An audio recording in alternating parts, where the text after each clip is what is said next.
Good afternoon.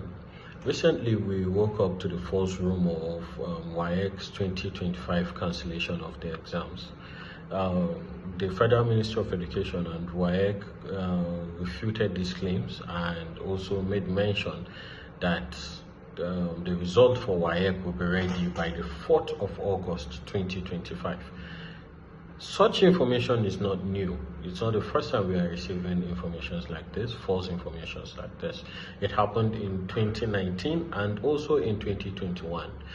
These types of false information distract the ministry and also well-meaning individuals and the societies from the actual issues bothering the educational sector in Nigeria. We should